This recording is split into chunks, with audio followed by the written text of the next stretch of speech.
Army chief का air defence centre Karachi का दौरा, high to medium air defence system का मुशाहिदा किया।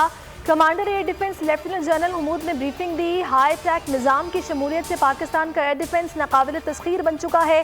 पाकिस्तान और चीन के दरमियान स्ट्रेटेजिक शराकत दारी और दिफाई ताउन से खित्ते में इस्तेहकाम आएगा। जनरल कमर जावेद बाजवा की गुफ्तगू।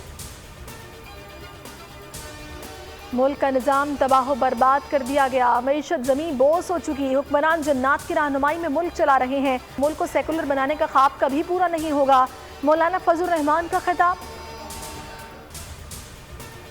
तमाम मामलात हल हो चुके, हुकूमत और फौज में किसी किस्म की कोई गलत फहमी नहीं।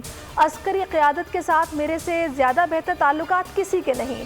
DGISI के मामले पर कोई कशीदगी नहीं, सिर्फ टेक्निकल खामी से दूर कर दी है। वज़ीर आज़म इमरान खान ने पार्लिमानी पार्टी को एतमाद में ले लिया। फौज और हुकूमत एक सफ़े पर हैं। मुल्क की तारीख में हुकूमत और फौज के इतने अच्छे ताल्लुकात कभी नहीं रहे। इसका क्रेडिट जनरल बाजवा को जाता है। फवाद चौधरी कहते हैं जल्द DGISI की तैनाती हो जाएगी। शेख रशीद बोले सब चीज़ें बाहमी तौर पर तय हो गई हैं, हुकूमत और फौज में बेहतरीन अंडरस्टैंडिंग है। हुकूमत ना अहल है, इमरान खान क्या मुल्की सूरत हाल संभालेंगे? उन्होंने अपने सियासतदान ही मुश्किल से संभाले हुए हैं। नैब तरमीमी ऑर्डिनेंस के जरिए हुकूमत अपना दिफा कर रही है। आसिफ अली जरदारी की एहतसाब अदालत में गुफ्तगू।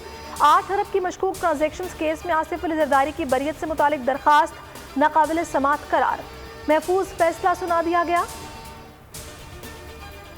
बलोचिस्तान में सियासी बहरान, वज़ीर आला की वज़ीर आज़म इमरान खान से मुलाकात। जाम कमाल कहते हैं तहरीक अदम एतमाद नाकाम होगी, इस्तीफे की बात ही नहीं हुई, चाहता हूँ वोटिंग हो, सब सामने आ जाए। 3-4 दिन तक इजलास बुला लिया जाएगा। नूर मुकद्दम कत्ल केस में 12 मुल्जिमान पर फर्द जुर्म आयद कर दी गई। इस्लामाबाद की अदालत ने मुल्जिमान के सेहत जुर्म से इनकार पर 20 अक्टूबर को इस्तगासा के गवाह तलब कर लिए। मुल्जिम जाहिर जाफर ने घुटनों के बल बैठकर हाथ जोड़े और अदालत से माफ़ी मांगी। कहा नूर मुकद्दम ने खुद को कुर्बानी के लिए पेश किया, जेल में नहीं रह सकता, फांसी दें या माफ़ी दे दें। सब्सक्राइब करें और बेल दबाएं ताकि कोई खबर रह न जाए।